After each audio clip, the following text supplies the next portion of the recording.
Hello, Zach Spitzer aka Spitz VGC here, and in this video I will be breaking down my Week 5 matchup against the Goldenrod City Gliscors. We are of course looking to get ourselves back in the win column this week after falling short against the reigning HDA champion last week, and our opponent this week is not going to make it easy for us. The Goldenrod City Gliscors are managed by Isaiah Ray, who also goes by the nickname Slicecore.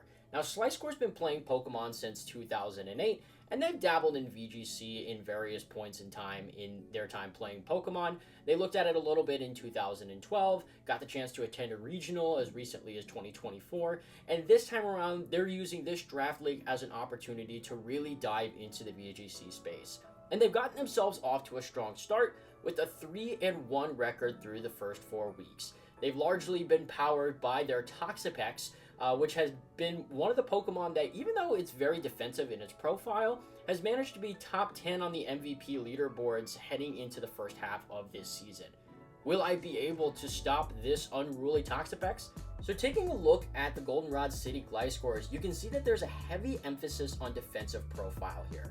The Grimmsnarl, of course, can set up the screens. Toxapex and Vaporeon are both bulky water-type Pokemon, and even this Mega Raichu X, even though it's not necessarily a super bulky Pokemon, it is definitely the bulkier of the two Mega Raichus. So there's a lot of defensive profile going on with this team. And so you take a look at it and you would think, okay, well, maybe the Mega Raichu X or the Kleavor or the Lucario would be the Pokemon that take a bunch of the KOs for this team.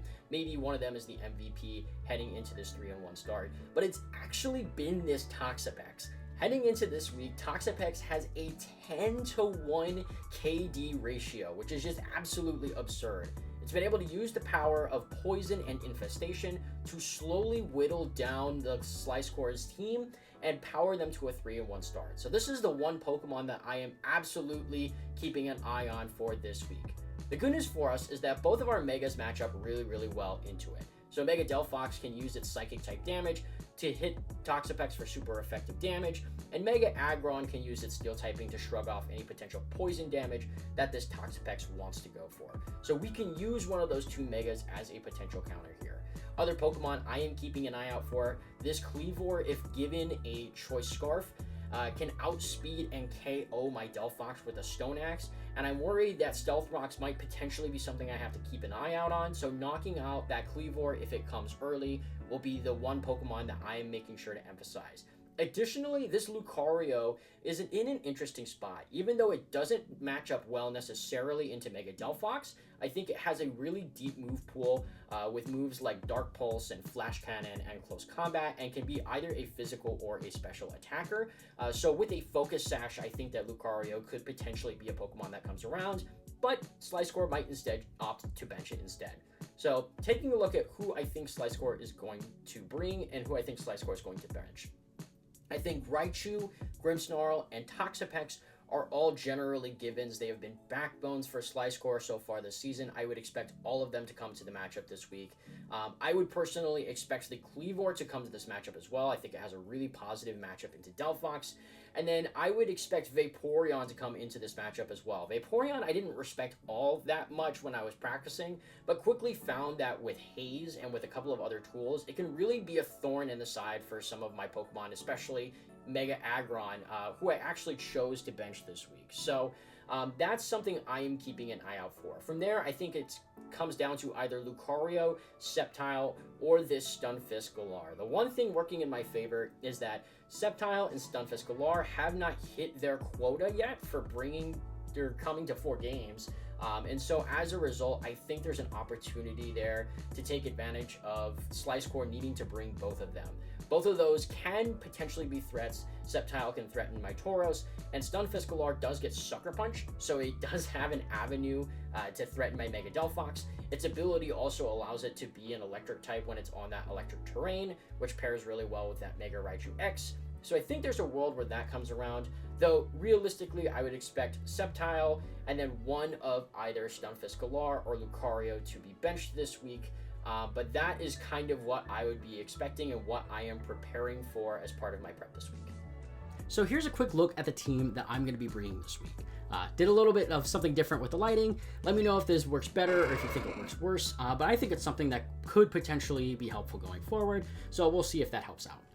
Our first bring this week is going to be Tauros Aqua, who has been coming around to every week. This week is no different. So with the moveset, we are using a kind of interesting moveset to combo with that Choice Scarf. That Choice Scarf means that this Tauros will be able to outspeed everything that is not max speed Choice Scarf Sceptile. So that's the one thing you won't be able to outspeed. Otherwise, it should be able to outspeed everything else. So with this moveset, this means that I will be able to get a variety of coverage here. The big move here is going to be Raging Bull. This is a water type attack, of course, because Tauros Aqua is a water type, and so it changes to that water type as a virtue of the move. So when I use this move, it's going to give me good water stab, but more importantly, it gives me an opportunity to break the screens that I think Gliscor is going to set up. Of course, Gliscor has got that Grimmsnarl, and so I want to be able to respect the screens possibility here this week, and I think that Raging Bull is going to be a really good way for me to get around it. So otherwise, spread, ability are all pretty standard. This is a Pokemon I'm very comfortable with. Intimidate's going to be really important if for some reason I think Gliscor is going to go on the physical side this week with Raichu. So that's something that I will be keeping my eye out on, but otherwise this is going to be my bring for this week. My second bring will be Iceland the Clefable. Clefable, of course, also has come to every set this season. This week will be no different. So the spread I actually decided to keep very standard to spreads that I've run so far this season. It's something that I'm really comfortable with. The one big change here is going to be Sunny Day.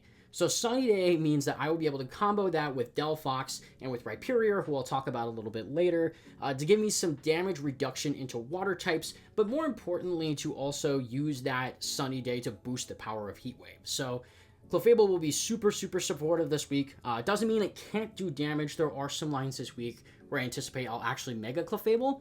And speaking of that specifically, I want to talk about Clefable's speed. No investment means that I will underspeed Vaporeon, which means that I will outspeed Vaporeon in Trick Room if I choose to take that approach. But it also means that if I choose to Mega, I will then outspeed Vaporeon. So there's a really interesting speed sandwich going on here that I kind of want to bring attention to. So that's what Sunny Day is there for. I'm going to use that to try and get around Vaporeon, Raichu X Surf, and a lot of other water type attacks from Toxapex, for example, that I think come up this week. Third, we are bringing Egypt, the Rotom Fan. So this Rotom Fan is going to be super, super supportive. There were some limitations with using Rotom this week, more specifically with Eerie Impulse and with moves like Volt Switch. I could run into the issue of Lightning Rod in a couple of different ways, and so originally I thought that Rotom Fan was not going to be a possibility to bring this week, but after some testing, I found that a supportive set could still be really viable. Electro Web allows me to at least get around the redirection aspect of Lightning Rod, meaning that I can still have an effective form of speed control with Rotom Fan. Helping Hand and Sunny Day are also just like Clefable in that they're there to help support my big damage dealers and get a ton of damage down on the field. The other move here is Light Screen. So Rotom Fan is going to be carrying the Light Clay this week. I anticipate that there's going to be a lot of special damage down on the field, and I want to be able to find good ways to counter it. So I think that Light Screen is going to help me do that, potentially get around a special Raichu X, get around a Vaporeon, get around a Sceptile. I think it could be really, really effective in helping keep my big damage dealers alive. So it was a move that I decided to use for this week. Next, we have Chile the Rhyperior. So this Rhyperior is very similar to the set that I brought against Andrew last week.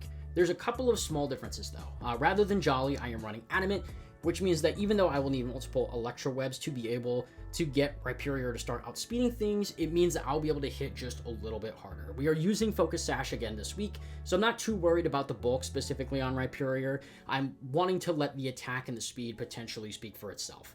This also means that I will be able to outspeed an uninvested Vaporeon, so I thought that that could potentially be really helpful this week. Swords Dance gives me a setup option, so that Earthquake could do massive amounts of damage, and Thunder Punch gives me a super effective option into both Toxapex and Vaporeon. As you can imagine, by the way, I'm talking about Vaporeon.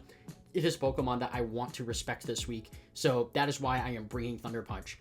The ability here, of course, is Lightning Rod. which is a little bit anti-synergistic with certain Rotom sets, but I still wanted to be able to bring it this week to get around Raichu X. As you might recall, when I brought Rhyperior in the past, I kind of bluffed Lightning Rod against Craig's Pikachu and against Andrew's Luxray.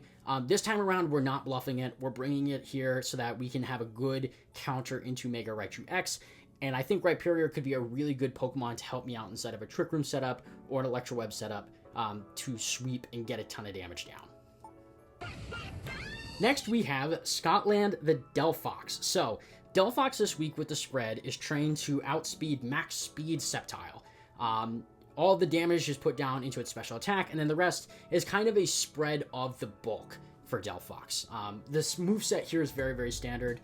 We went with Nasty Plot this week. This gives Delphox the option to be able to outpace other Pokemon and their damage options.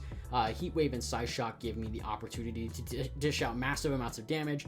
And Psyshock in particular is really important because it gives me an opportunity to hit Vaporeon for a ton of damage. Vaporeon, of course, has a ton of health, not so good of a defense stat. So I think that with a Nasty Plot and a Psyshock, we can get a ton of damage down onto a Vaporeon and potentially knock it out depending on how it's trained.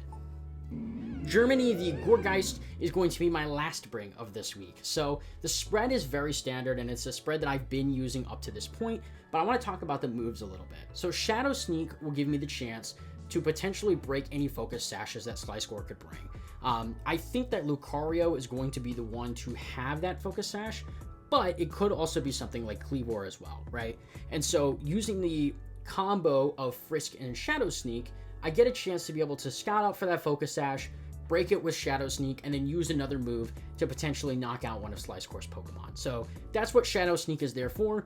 Additionally, we also have Curse. So because Gourgeist is a Ghost-type Pokemon, Curse will cut its HP in half and then put a Curse on one of Gliscor's Pokemon. This is really, really important because Gliscor has a lot of Pokemon like Grimmsnarl and Toxapex that like to just sit on the field and slowly whittle away at my health. This allows me to win the long-term damage trades in those potential endgames. And so I want to be able to use Curse to stop like Toxic stalling or stop like Grimmsnarl screens or something else along those lines.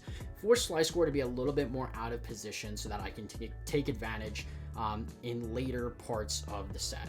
I did consider going with a really small Gourgeist this week to combo with a Mega Aggron, but I found that the strategy wasn't really working all that well in practice. And so we're going back to our standard superset with base 100 attack and all of this bulk to be able to properly support. So that is the team that I will be bringing this week.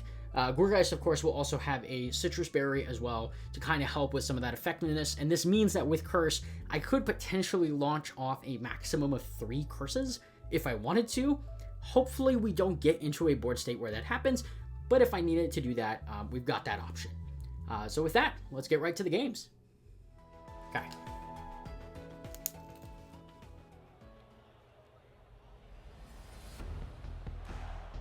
Okay, so no Kleavor nor Lucario. That is actually huge. Okay.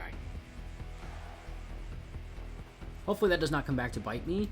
I had a suspicion here that Galarian, Stunfisk, and Sceptile could both come this week just for coverage reasons.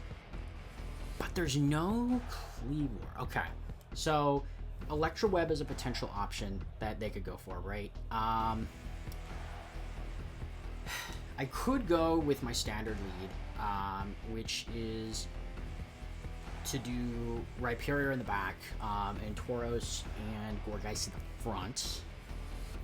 It's not bad, I think. I almost kind of want to go with that mode in game 1, believe it or not.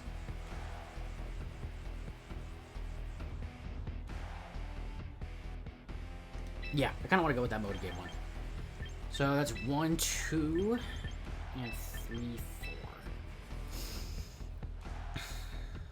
Is there any reason why I shouldn't go for this mode? Not that I can think of.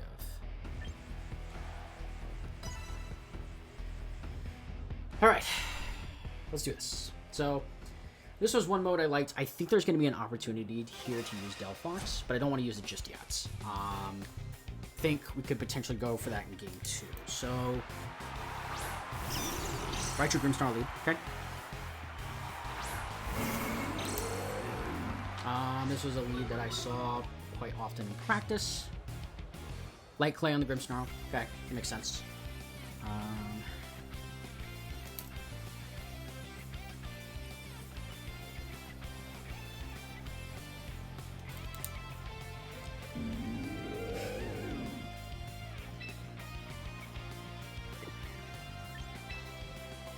I could swing and set Trick Room immediately. I'm kind of tempted to do that, in all honesty.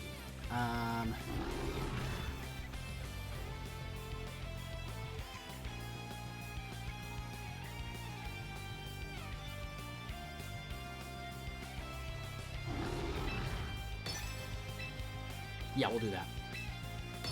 So Raging Bull will potentially get around...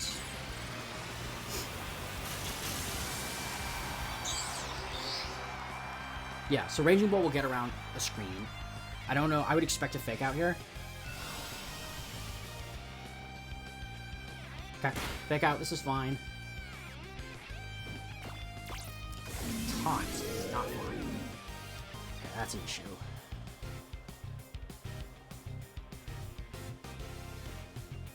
Yeah, I'm wondering if Mental Armor actually would have been better. That's okay, though. I think we're still generally fine.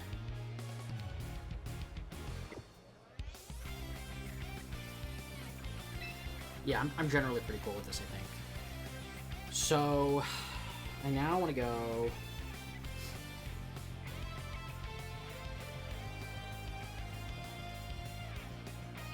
I'm going to go Raging Bull into Raichu. I think we're going to switch Rhyperior. Yeah, if he goes for Surf, so be it. I think this is fine, though.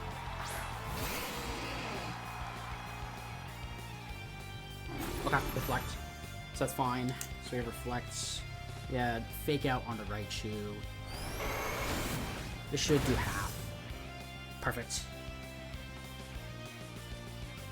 Volt Tackle. Beautiful. Okay, sweet.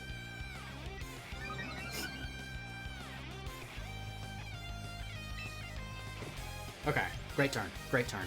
So, there's obviously Threatening Surf, right? I am, of course, threatening a bunch of damage as well. He knows I'm Choice Scarf. So, I think I want to go...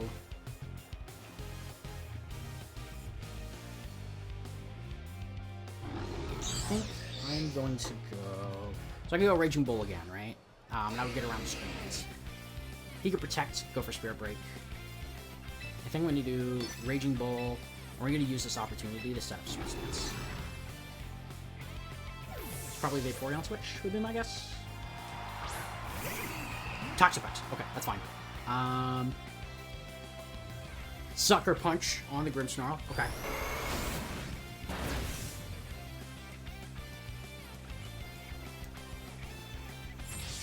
We know it's Volt Tackle and Fake Outs.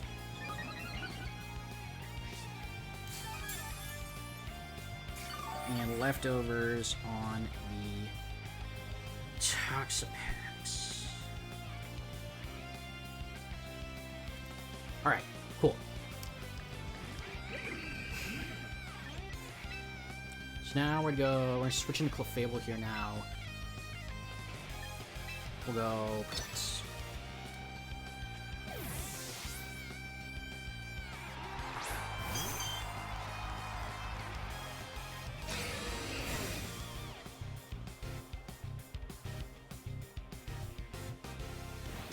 Taunt, okay. No.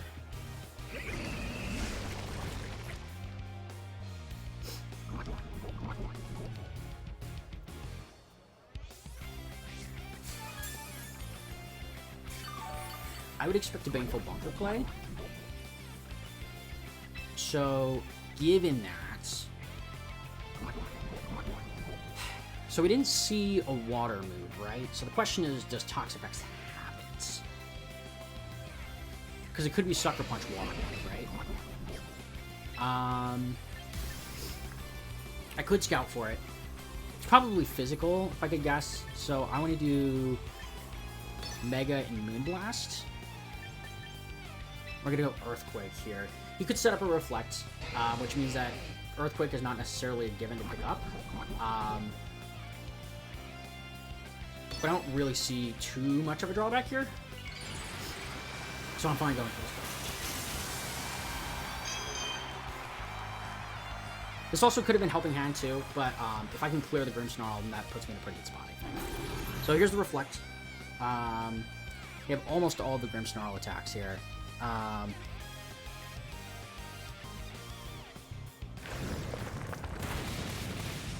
Yeah, okay. That's why I figured we don't quite knock out the Toxapex yet.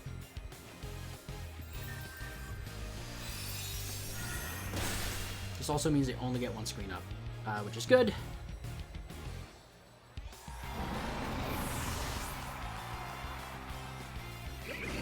Right, we use Toxic against me, and that's fine. I think I'm okay with that. So then who do you bring in next? So you're Toxic. He didn't use a water move, so that tells me...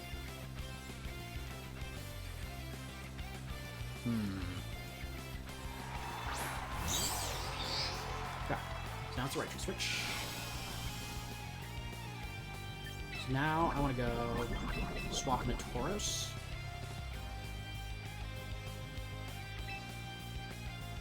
He could go Discharge, which would be annoying. I could try to call that, honestly. I don't think it's worth it. Because this could be Discharge, which would be annoying. But it also means you aren't hurting Rhyperior if you take that approach.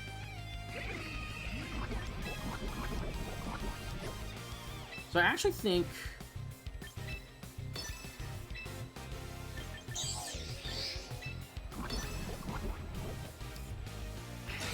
This is a little tough, right? Because I don't want to swap Tauros in just yet. Okay, Fake Out again.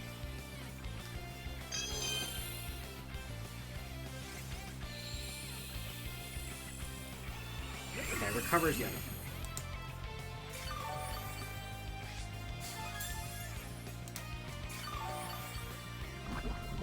And this is part of that slow damage game, right? This is still fine, though, to me. So what I can do now is I can do Follow Me. Or we can click Earthquake. He could try to hit me with a Surf. Surf should do less than half. We're going to see Raichu switch here. Okay. Into Stunfisk. Okay, so Stunfisk is in the back. Mimicry. There's the Baneful Bunker.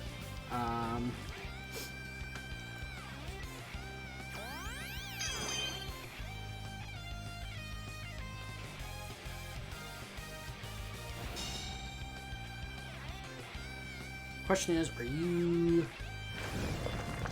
I actually would be cool if you were Sash. Oh, that doesn't even pick up.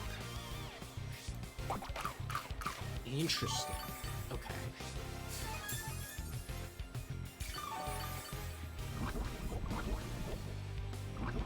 So what am I worried about here? I don't know if there's much that I'm worried about, to be honest. At least not yet.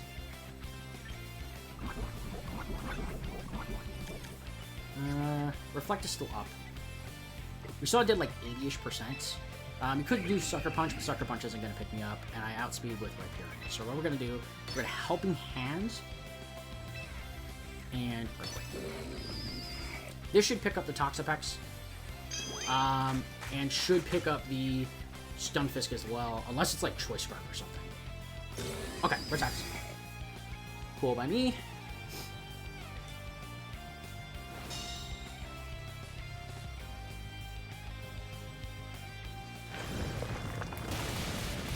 Alright, perfect. Sweet. Okay, so that means that we just have Raichu left. Raichu, of course, threatening Fake Out here. I'm taking a lot of damage from that poison.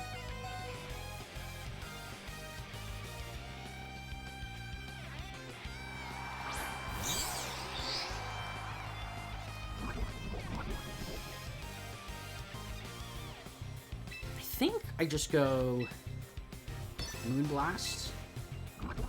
Except that I think we're going to accept that Clefable goes down. This could be a double knockout, which would be scary.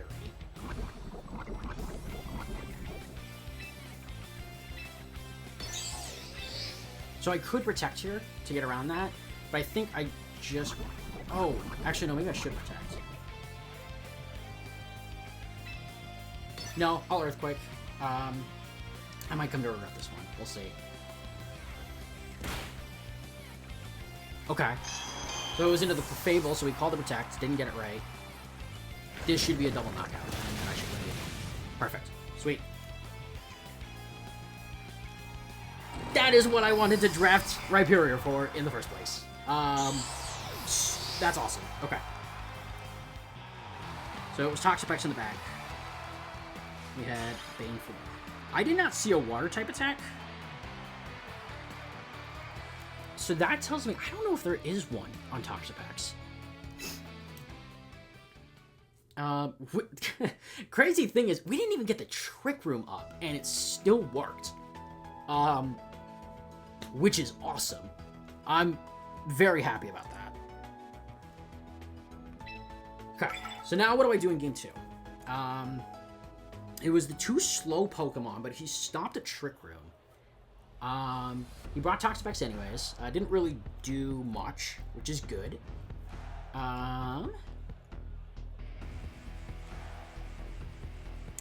There's no Vaporeon, no Sceptile in that game too.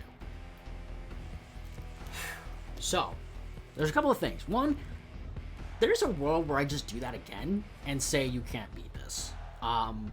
Which I think is a totally valid option here. I wonder, I don't even think that Grimmsnarl has a Fairy type attack on it. I feel like I would have seen it if it had it, but it could still have it, I guess. So I can't entirely rule it out yet. I think Sceptile is going to come here, and I want to adequately prepare for that.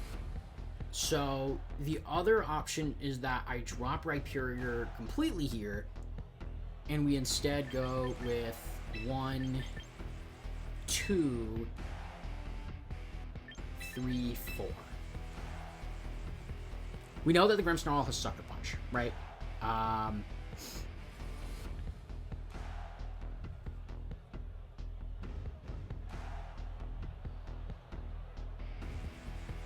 The other option is we bring Clefable in the back instead. But I think I'm cool with this. A little risky, because I'm not bringing Rhyperior in this second game. Which maybe I should have just stuck with it.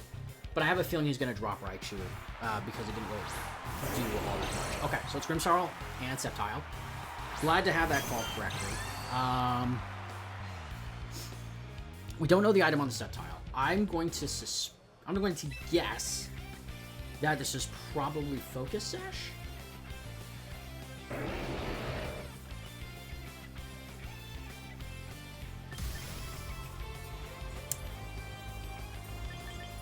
I kind of want to Nasty Plot here.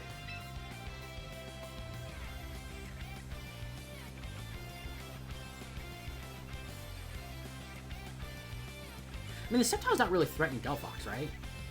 There's a taunt, right? So I think I just want to break Moonblast here.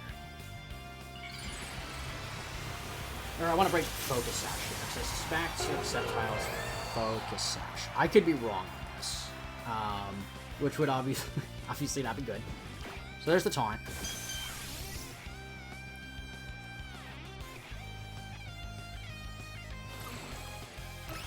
Nasty Plot here. It could be Rock Tomb. I think Sceptile is Rock Tomb, right? Leech Seed. Interesting. Okay. And then Moonblast here. Yeah, you're probably Focus Sash. I mean, critical hit, but I think that's a Focus Sash, and I don't want Unburden to proc. So this lets me get around that. He's obviously threatening Sucker Punch, right? I think I survive a -1 Sucker Punch. I did from Mawile. I don't know how offensively invested this Grimmsnarl is. So if I get an Intimidate in, I think I survive. So given that, I want a Heat Wave here, and I want to switch to Tauros. So this will get me the Intimidate down on Grimmsnarl. Leech Seed is a little annoying, but I think it's workable. I almost wonder if there's a world where I should have just gone for damage there, rather than go for the nasty play.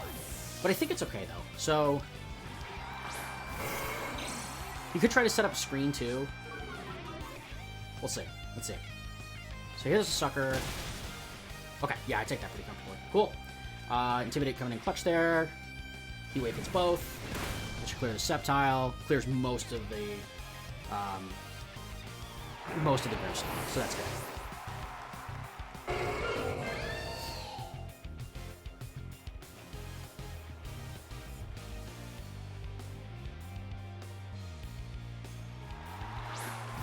Okay, there's Raichu. Unfortunate, but it's fine. Need to be mindful of my Raichu counter. Because I could just swing, right? I think I kind of want to preserve Delphox. So, given that, I'm going to swap into Clefable. I'm going to go Raging Bull into the Grimmsnarl.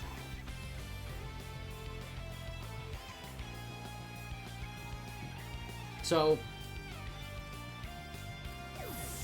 this should let me deny screens. I could potentially lose Tauros here, but I think I'm okay with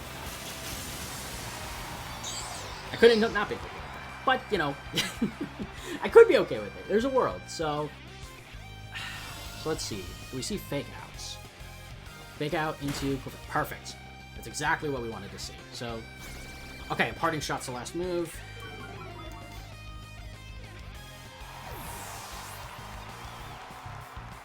Nice play there. Then that's Vaporeon. Okay, cool. So he does get around the Raging Bull. Nice play. I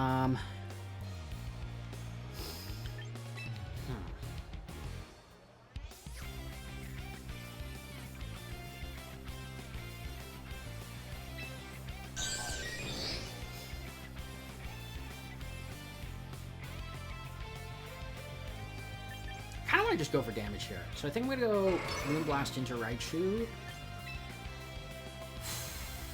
I think I want to swap Rotom. So my Tauros is super important here. I don't want to lose it just yet. So if Rotom takes a Volt Tackle, so be it. Yeah, okay, so this is Volt Tackle. And I actually take that. Did I want to take that? I don't know. Okay, Icy Wind, so that will knock me out.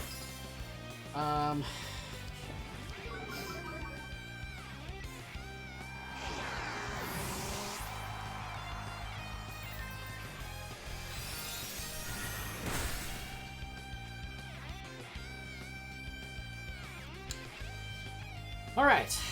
Now what? Do we think that Helping Hand Wild Charge picks up the Vaporeon? We have not seen Protect yet from the Raichu, so there's a world where it just straight up doesn't have it. So I want to bring the Tauros back in.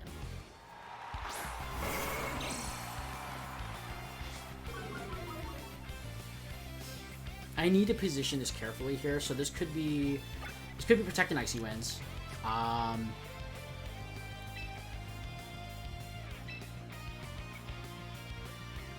think I'm going to Moonblast.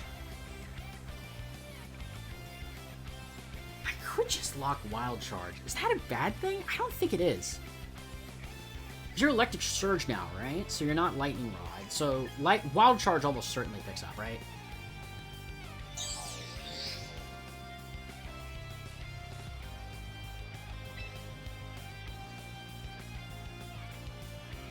What if I just went here instead? Okay, so this is... I would love to see not a Protect on the Vaporeon here.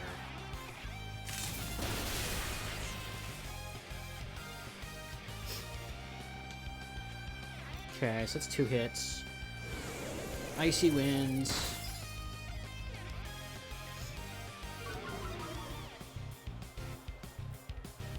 And then Moonblast. Okay.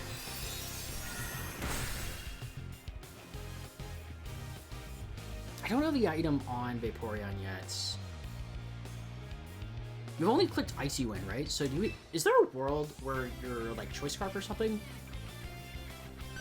I don't think we can entirely rule it out, right? So they're not threatening a lot of damage. So I think Moonblast here, Wild Charge here, I think is safe. You could set up a screen, but then what are you going to do beyond that, right? Yeah, so you set up Reflect here. Wild Charge should still pick up. And it does. Great. And then it just leaves Moonblast into Grimmsnarl. Clefable picking up a lot of KOs in this set. Let's go Clefable. Absolute great. Okay.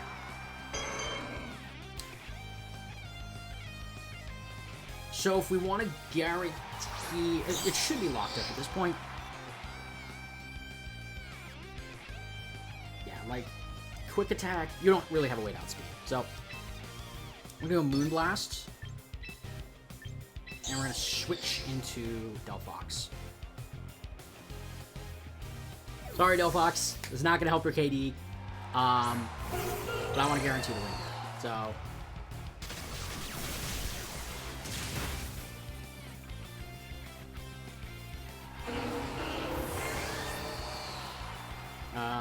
that almost just knocks out, and with one final Moonblast, that should do it.